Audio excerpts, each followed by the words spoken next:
지난 시간에 우리 셋째 재앙 말씀을 드렸는데요. 잠깐 정리하고 가겠습니다. 이렇게 심판하시니 의로우시다 하는 말씀 함께 생각해 봤습니다. 이렇게 심판하는 게 어떻게 심판하는 거냐.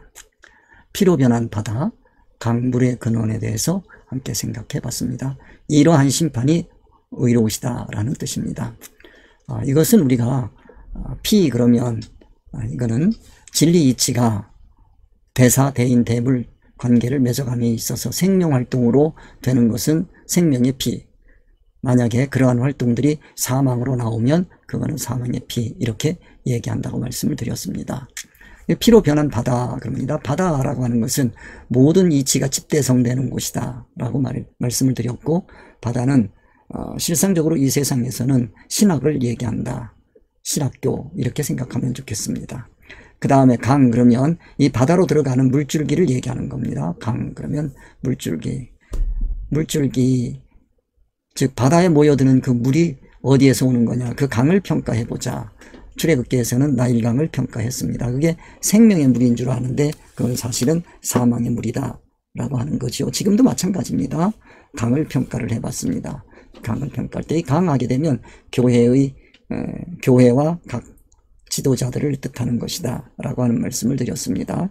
그 다음에 물의 근원이 어디냐 라고 하는 거, 그 물이 어디서 나오느냐, 샘이 어디냐, 하나님이냐 아니면 사탄이냐 하는 말씀을 드렸습니다. 물의 근원을 분명하게 따져야 된다. 그래서 이 피로 변했다고 하는 것은 신학교를 비판하고 목사를 비판하고 교회를 비판하고 그 다음에 물의 근원을 따지고 갈 때 너의 그 물의 근원이 그거는 악령이야, 세상령이야, 짐승이야, 바다에서 올라온 짐승이야 또는 용이야 라고 얘기할 때 그러한 심판을 내가 받아들일 수 있겠느냐, 따져봐야 된다. 한참 생각을 해봐야 됩니다.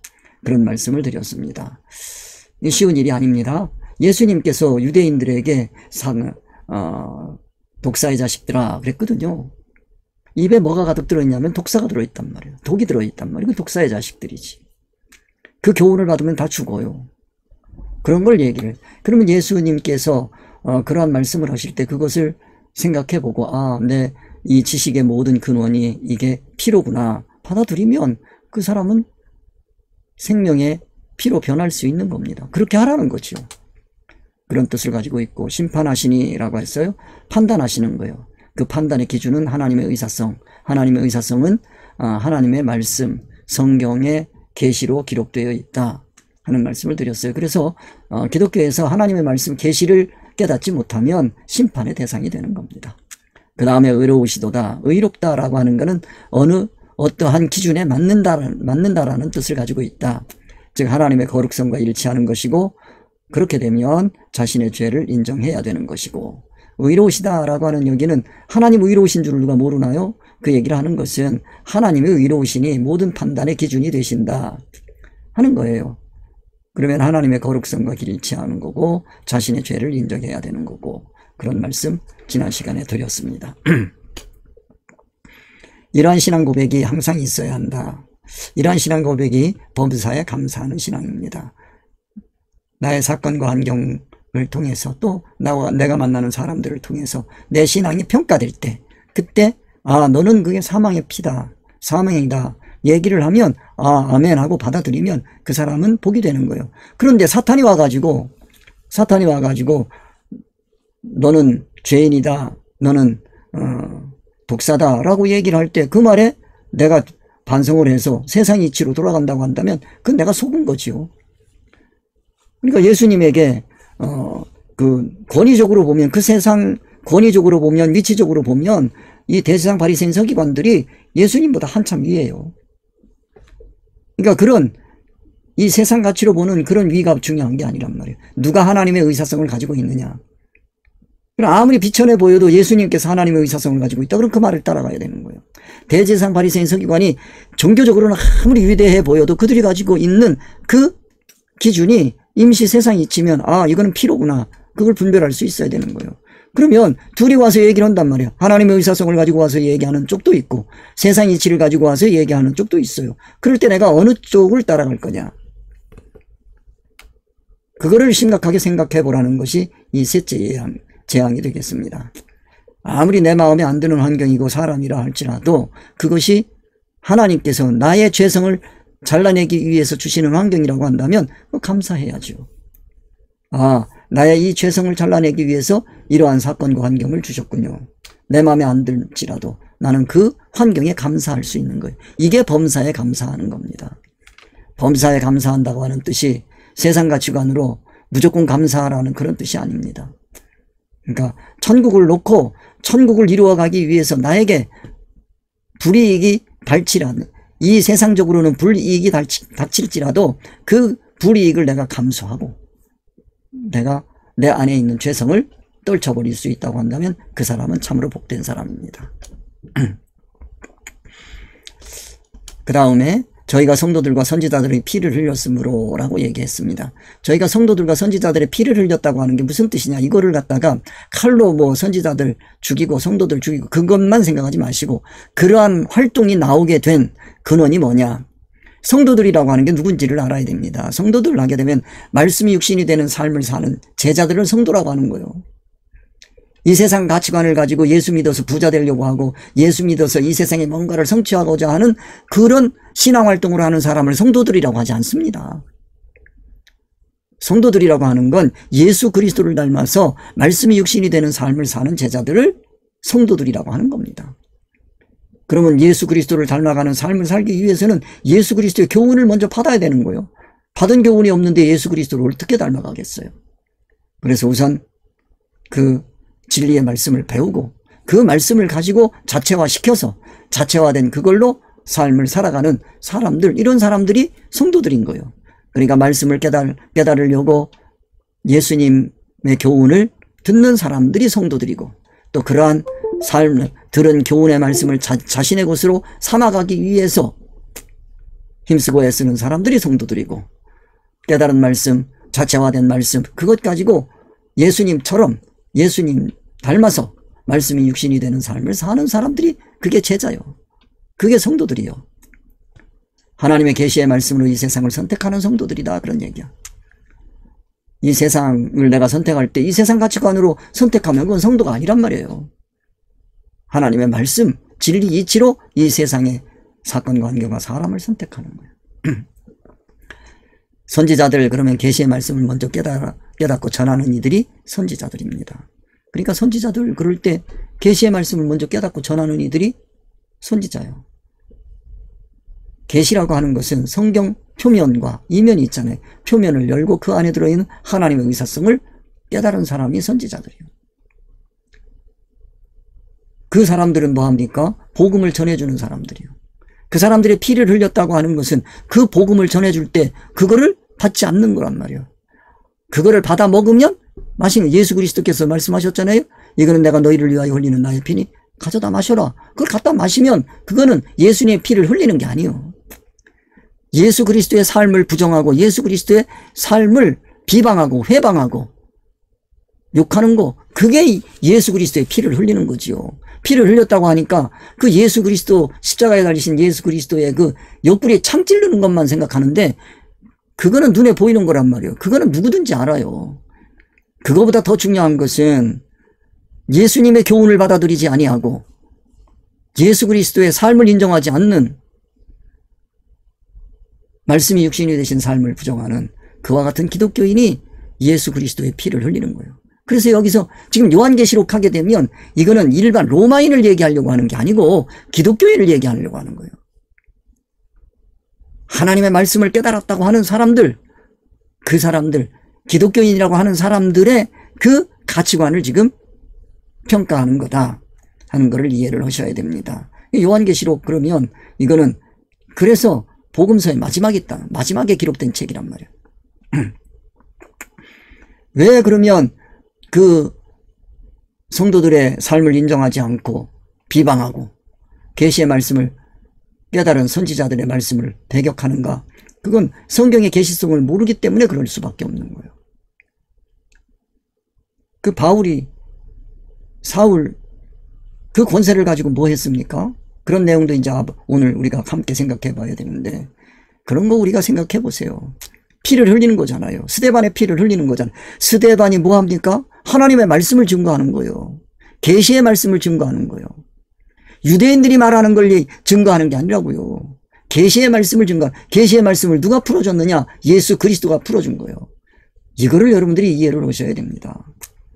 성경의 계시성을 모르면 성도들과 선지자들의 피를 흘릴 수밖에 없다 하는 말씀을 꼭 기억해 두시기를 바랍니다.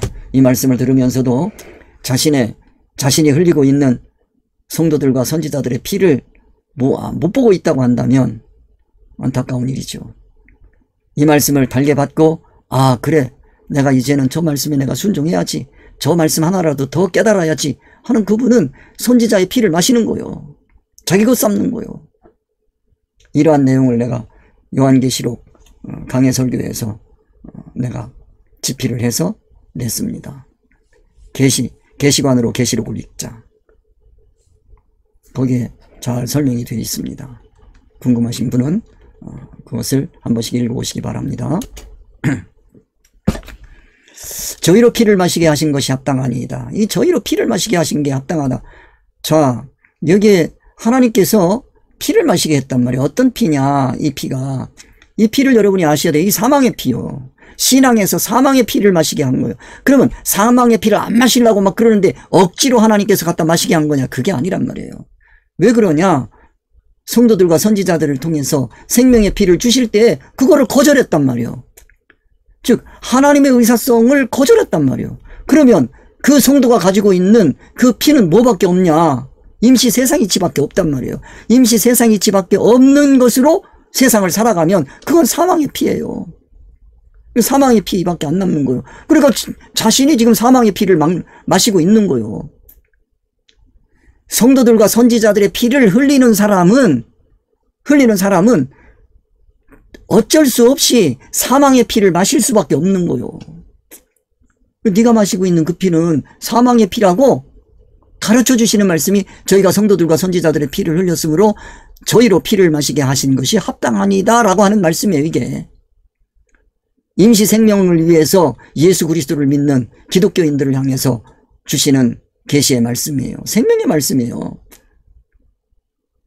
초보 신앙에서는, 유치원 신앙에서는 그렇게 살아갈 수 있지만 적어도 예수 그리스도를 영접하고 예수 그리스도의 제자가 되기로 결단했다고 한다면 이제는 예수 그리스도의 말씀을 자기 것으로 받을 수 있어야 돼요. 성도들과 선지자들의 삶을 따라갈 수 있어야 되는 거예요. 그 교훈을 받아야 되는 거예요. 이제는 우리가 임시 생명으로만 살 수 없다 하는 거를 지난 시간까지 말씀을 드렸어요. 이 내용이 상당히 중요한 겁니다.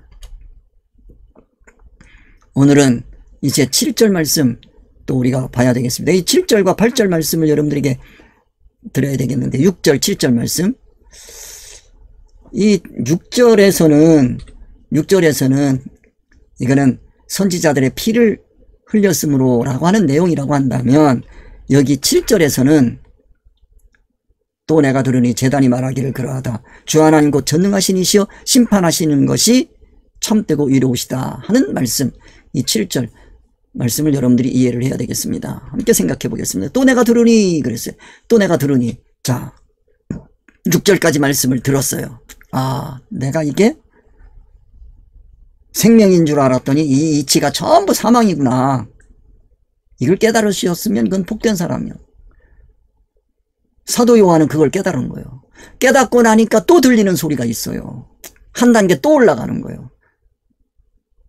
이제는 이치 싸움에서 한 단계 올라가서 이제는 제단의 싸움이란 말이에요. 제단. 또 내가 들으니 제단이 말하기를 그럽니다. 제단이 말하기를. 제단이 뭔지를 알아야 되겠어요. 제단. 너무 잘 아시는 거예요. 번제단을 얘기하는 것이고 향단을 얘기하는 겁니다. 이 제단하게 되면 번제단이든 향단이든 여기에는 중요한 것이 뭐냐면 불이란 말이에요. 불. 불이라고 하는 곳은, 제단은 뭐 하는 곳이냐? 헌신을 평가하는 곳이에요. 헌신을 평가하는 곳이다.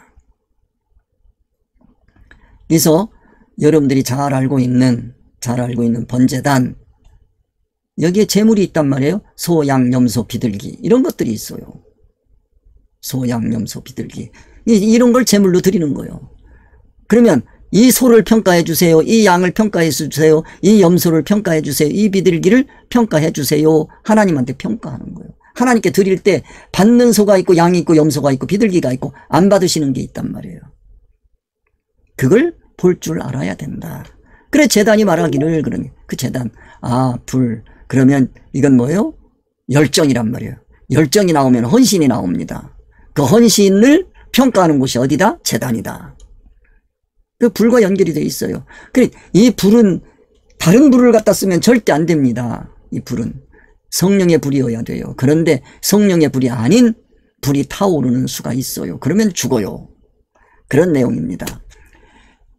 자, 그런 내용을 여러분들이 한번 생각해 보시고 이럴 때 뭐 소, 양, 염소, 비둘기 여러분들이 구약성서를 가서 보시면 소 그러면 이거는 사역입니다. 양 그러면 이거는 의사성입니다. 염소 하면 사역성 이거는 죄성입니다. 죄를 가지고 이제 하나님께 드리는 게 있고 죄를 가지고 하나님 자기 속죄를 얘기하는 거예요. 속죄를 위해서 하나님께 드리는 게 있고 속죄를 가지고 들로 내보내는 게 있어요.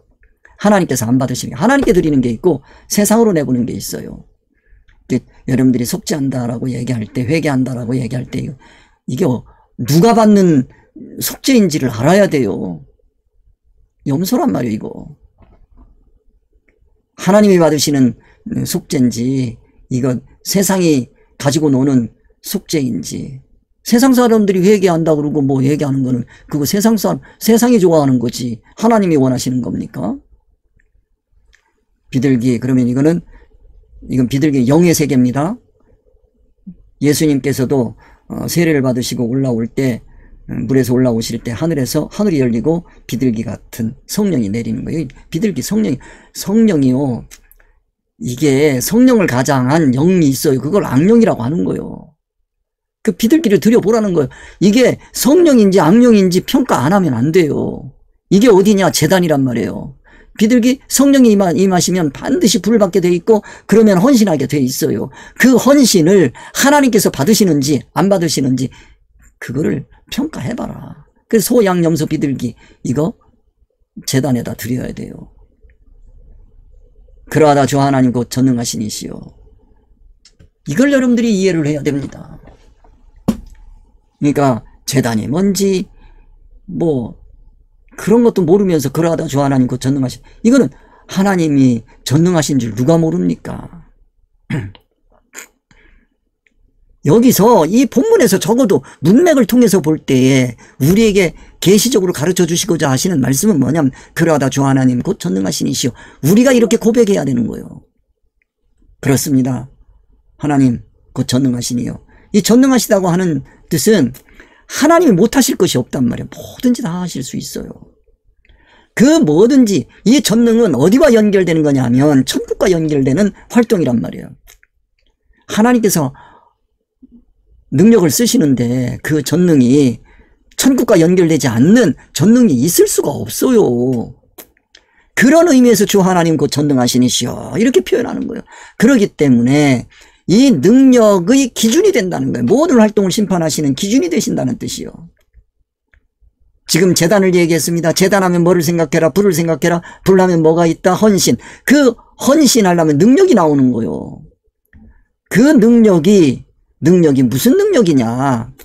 하나님께서 네가 산 그 능력을 한번 평가해보자. 그런 말씀이에요. 모든 활동을 심판하시는 기준이 되시는 거예요. 그래서 내가 오늘 살아갈 때에도 내가 무슨 힘으로 살아가고 있는지 늘 하나님 기준으로 평가를 해봐야 되는 겁니다. 세상 힘으로 내가 살아가고 있다면 회개해야 되겠지요. 그게 아니고 내가 진리의 힘으로 살아가고 있다. 그러면 그러한 나의 삶은 하나님께서 받으실 거란 말이에요. 기뻐하시는 삶이란 말이에요.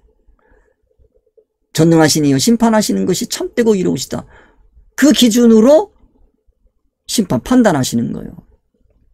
판단하시는 것이 참되시고 의로우시다. 참되다라고 하는 얘기는 이치적으로는 진리를 얘기하는 것이고 존재적으로는 천국을 얘기하는 겁니다.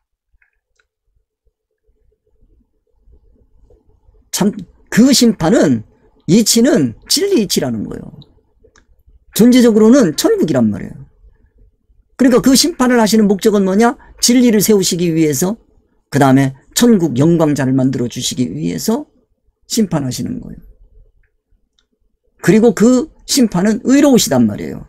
의롭다고 하는 뜻은 무슨 뜻이냐? 의롭다고 하는 것은 이치에 맞는다는 거예요.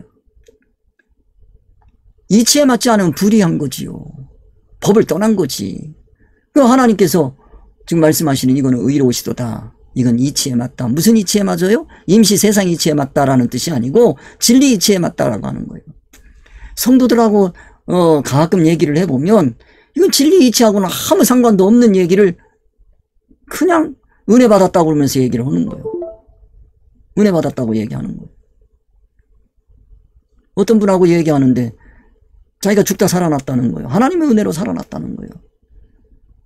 그걸 자기가 간증하고 다녔다는 거예요. 근데 내가 그랬죠. 히스기야 얘기하면서 히스기야의 은혜를 자기가 받았다는 거예요. 그리고 히스기야, 그래요? 히스기야가 15년 생명을 연장하고 난 다음에 그 생명 가지고 뭐 했습니까? 그랬더니 내가 따진다고 뭐라고 해요?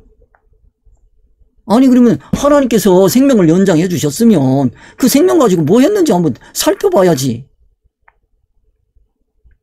그 생명 가지고 자식이 어떻게 되든 누가 어떻게 되든 상관이 없어.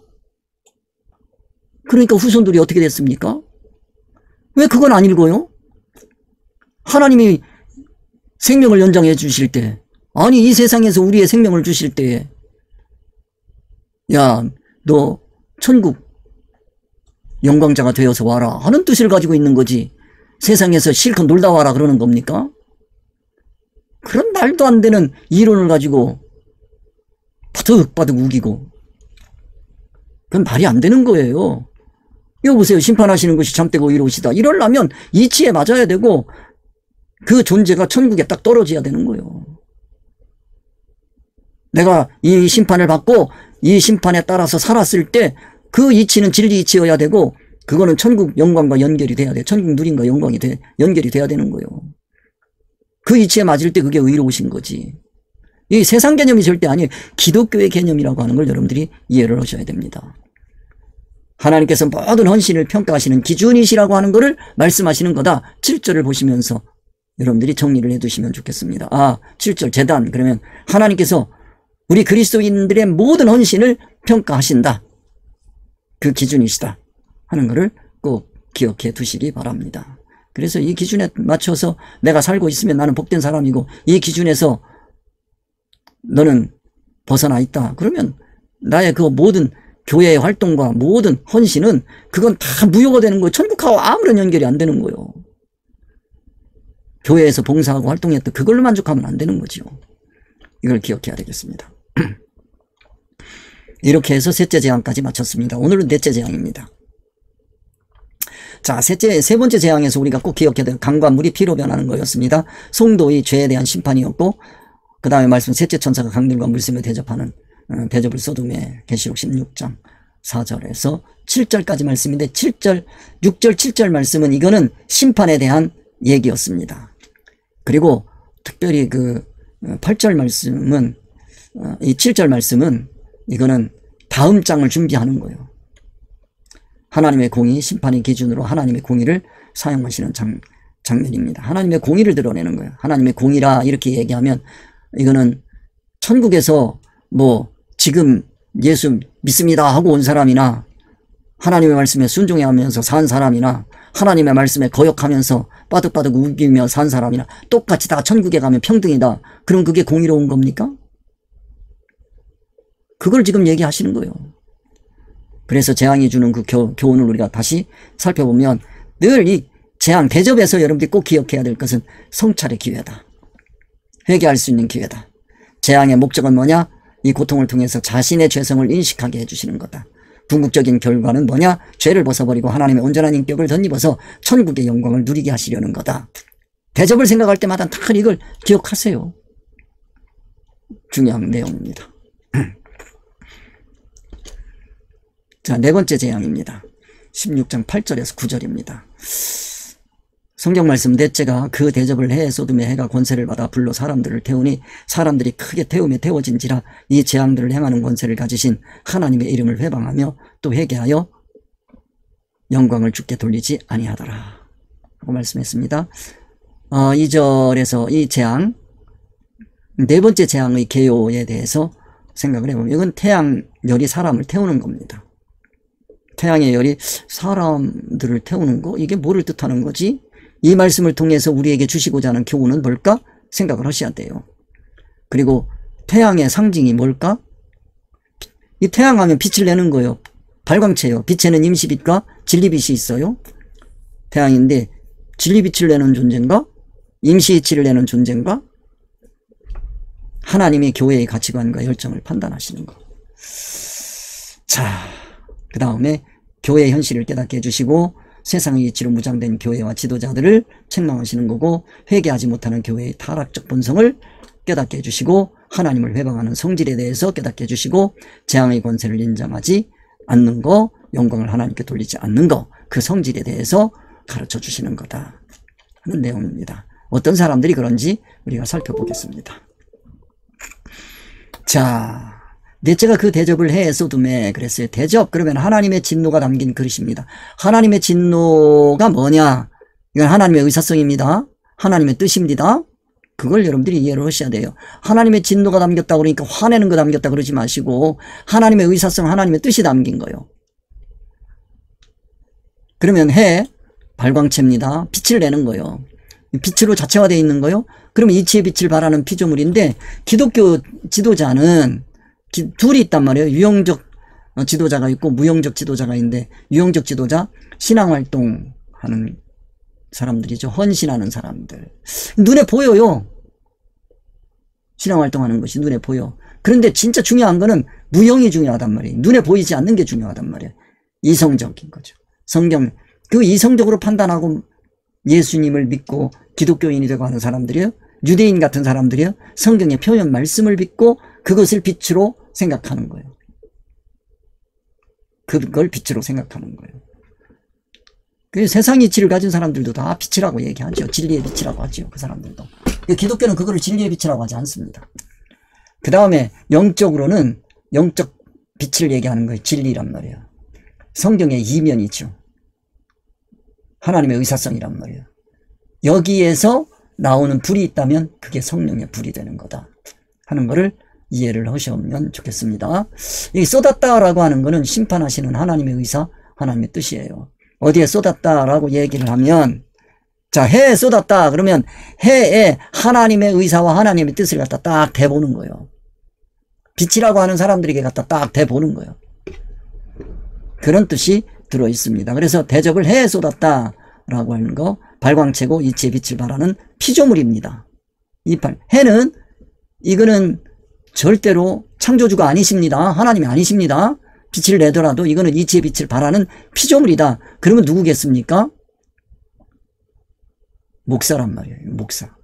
이치의 빛을 발하는 피조물 목사란 말이에요. 이 목사가 어떤 빛을 비추어야 되는지, 기독교 지도자가 어떤 빛을 비추어야 되는지 그걸 심판하겠다는 거예요. 그래서 이 기독교 지도자가 가지고 있는 그 빛의 성질을 여러분들이 유형적으로 나타나는 것만 가지고 몰라요. 무형적인 걸 통해 가지고 아, 이거는 성경의 표면에서 온 이치로구나. 그 활동이구나. 아, 이거는 성경의 이면, 하나님의 말씀에서 오는, 하나님의 의사성에서 오는 신앙활동이구나. 이거 평가하라는 거예요. 그걸 평가하시겠다는 거예요. 해가 권세를 받아. 그래서 해가 권세를 받았어요. 그러니까 말씀을 탁 갖다 대니까 해가 딱 권세를 받은 거예요. 권세를 주었죠, 하나님께서. 목사에게 하나님께서 권세를 주십니다. 이건 권세는 지위에서 오는 힘을 사용할 권한을 가진 자를 권세라고 얘기합니다. 권세자라. 그러니까 목사라고 하는 지위에 올라 있는 사람은 그 권세가 있는 거예요. 그 힘을 네가 어디다 쓸 거냐. 그 힘은 유형적인 힘이 있어요. 유형적인 힘은 자연법칙이란 말이에요. 세상 이치란 말이에요. 세상 이치를 쓸 수 있죠. 무형은 이성적, 임시지식이 있단 말이에요. 영적으로는 진리지식이 있단 말이에요. 이거는 이성적, 이러면 이성적으로 다 판단할 수 있어요. 학교에서 배울 수 있는 지식으로 다, 성경 보고 다 할 수 있어요. 그거는 뭐를 얘기하는 거냐. 성경의 표면이란 말이에요. 이 계시의 말씀을 깨닫기 위해서는 영적이지 않으면 이 계시의 말씀을 깨달을 수가 없어요. 아까 얘기했습니다. 해는 발광체를 얘기하는 거요. 빛을 내는 거요. 그 이치에는 두 가지가 있어요. 진리 이치와 임시 세상 이치가 있어요.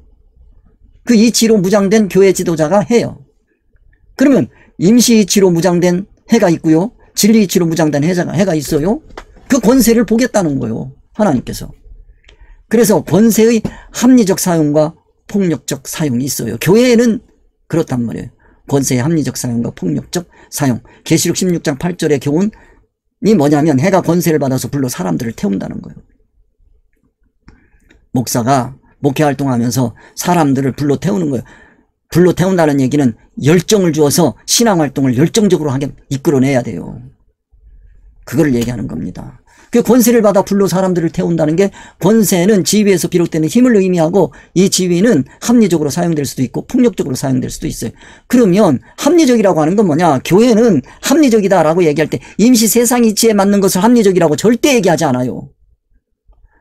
진리 이치에 맞을 때 그걸 합리적이라고 하는 거예요. 이거를 여러분들이 이해를 하셔야 돼요. 사람이 합리적이어야지. 즉 진리 이치에 맞는 사고를 해야 돼. 생각을 해야 되는 거예요. 폭력적으로 남용할 수 있어요. 즉 무슨 얘기냐면, 교회에서 임시 세상 이치, 유대인들이요, 대제사장 바리새인 서기관들이 독사의 자식들이 되고 하는 그것은 뭐를 얘기하느냐면, 그들이 성경의 표면을 가지고 신앙 지도를 했단 말이에요. 그게 폭력이요. 기독교의 합리적이라고 하나님의 뜻에 맞게 권세를 사용하는 것이고, 기독교의 폭력이라고 하는 건 하나님의 뜻에 맞지 않게 권세를 사용하는 거예요. 하나님의 뜻에 맞지 않는데 하나님의 뜻에 맞는 것처럼 생각이 돼요. 왜?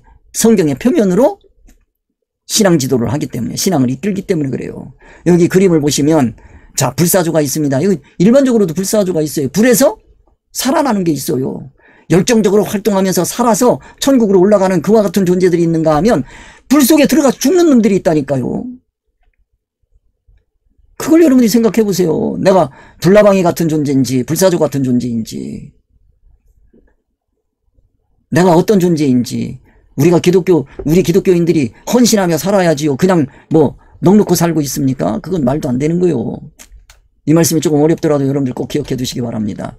그 다음에 권세의 합리적인 사용. 첫 번째, 책임감 있는 리더십을 가져야 돼. 책임감이 있어야 돼요. 이 교회의 목사들은요, 책임감이 있어야 돼요. 권세를 가진 자는 성도들을 이끌고 교회의 긍정적인 변화를 가져올 책임이 있어요. 이 긍정적이라고 하는 얘기는 천국의 긍정을 얘기하는 거예요. 결과가 천국에 나타나는 게 긍정적인 변화예요. 교회 활동을 했는데 천국과 상관이 없이 천국에 영향을 미치지 않는 신앙 활동을 하면 그건 부정적인 변화예요. 성도들을 그렇게 활동시키면 안 되지요. 진리에 따라 권세를 행해야 돼요. 진리 이치, 하나님의 의사성, 성경의 이면, 계시, 말씀, 그 권세를 행해야 돼. 하나님의 뜻을 이루어가야 돼. 그게 합리적인 권세를 사용하는 거예요. 그 다음에 두 번째로, 진리와 규범을 준수해야 됩니다. 이 목사들이 지켜야 되는 거 있어요. 진리의 말씀을 지켜야지. 권세는 진리와 기독교 윤리를 기반으로 하나님의 뜻에 맞게 행사돼야 되는 거예요. 기독교 윤리라는 게 뭡니까? 기독교 윤리, 기독교 나 혼자 천국에 가서 나 혼자 사는 게 아니에요.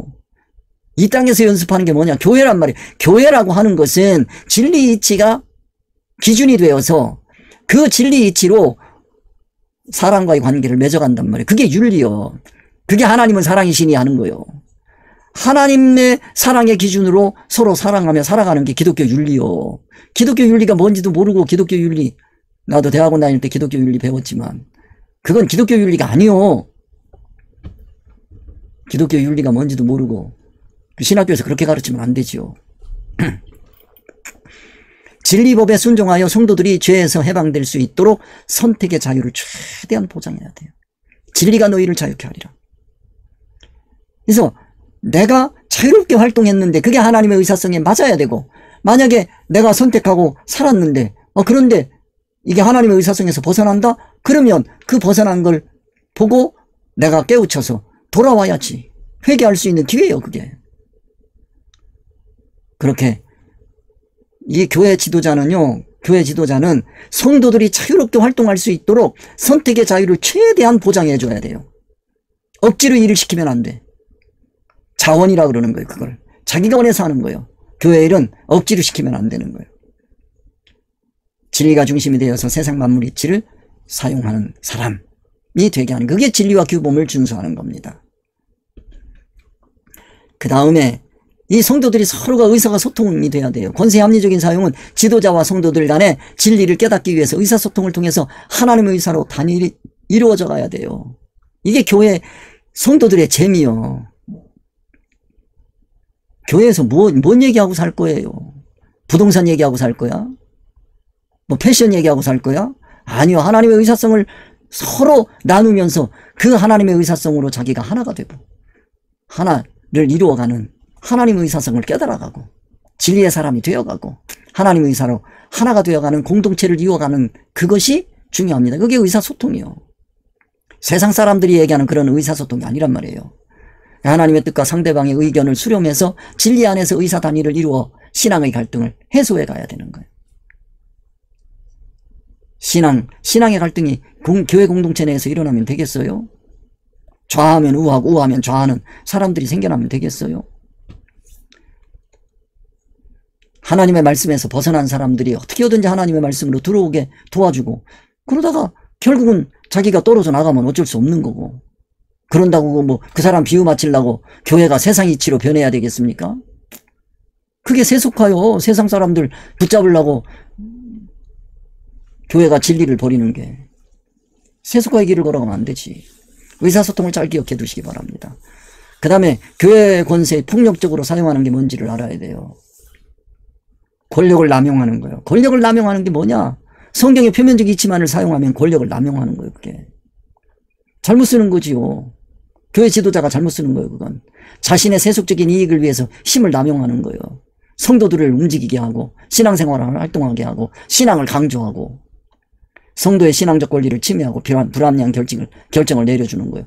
그러한 결정을 내려가지고 그 말에 순종하고 나면 천국하고 아무런 상관이 없다니까요.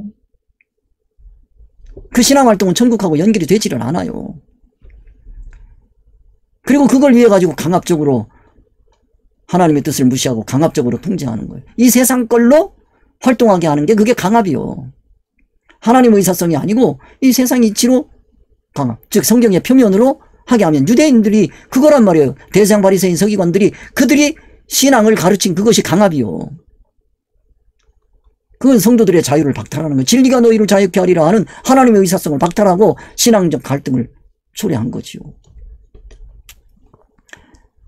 권세의 폭력적 사용 세 번째입니다. 진리에 대한 무지와 편견입니다. 진리에 대해서 몰라. 즉 하나님의 의사성을 몰라. 왜 그래요? 계시의 말씀을 모르니까. 권세를 가진 자가, 즉 교회 권세를 가진 자가, 교회 지도자가 성경의 계시성을 무시하고 진리에 대해 무지하거나 편견을 가질 때 폭력적인 결과를 가져오는 거예요. 이게 폭력이라는 게 뭡니까? 임시 세상 이치로 신앙활동을 강조하는 거예요. 그런 신앙활동을 하면 그게 폭력이요. 그러면 그 사람은 뭐 천국하고 아무런 상관이 없는 삶을 사는 거예요. 여기서 편견이라고 하는 거는 천국하고 상관이 없는 세상 가치관으로 모든 교회를 평가하고 있는 거예요. 이거는 신앙적인 불평등이 심화되고 갈등이 발생합니다. 신앙적인 불평등이 심화된다고 하는 걸 꼭 기억을 해 두시기 바랍니다. 자, 결론입니다. 여기까지 하겠습니다. 기독교의 권세에서 오는 힘은 사용 방식에 따라서 천국에서 긍정적으로 또는 부정적으로 영향을 미친다는 걸 꼭 기억합시다. 이 교회 지도자가 권세를 부릴 때 긍정적 또는 부정적으로 영향을 미치게 돼 있다. 교회 지도자는 하나님의 뜻을 바로 깨닫고 천국에 대한 신중하고 책임감 있는 태도를 가져야 합니다. 교회 지도자는 하나님께서 주신 권세를 자신과 성도를 진리의 사람으로 세우는 데만 사용해야 해요. 다른 데 쓰면 안 돼요. 이것도 말씀드릴 게 많겠지만 이 내용을 여러분들 가만히 생각해 보면 교회 지도자 리더십이 여기에 다 나와 있습니다. 자, 여기까지 하겠습니다. 여러분들 참 수고 많이 하셨습니다. 오늘 여러분들 혹시라도 마음에 참 부담이 되는 말씀이 있을지라도 그 말씀이 여러분의 삶에 큰 기쁨이 되기를 간절히 소망합니다. 수고 많이 하셨습니다. 하늘에 계신 우리 아버지여, 이름이 거룩히 여김을 받으시오며 나라의 임하옵시며 뜻이 하늘에서 이루어진 것 같이 땅에서 이루어지이다. 오늘날 우리에게 일용할 양식을 주옵시고 우리가 우리에게 죄 지은 자를 사하여 준 것 같이 우리 죄를 사하여 주옵시고 우리를 시험에 들게 하지 마옵시고 다만 하게 수고하옵소서. 나라와 권세와 영광이 아버지께 영원히 있사옵나이다. 아멘. 다음 주에 뵙겠습니다.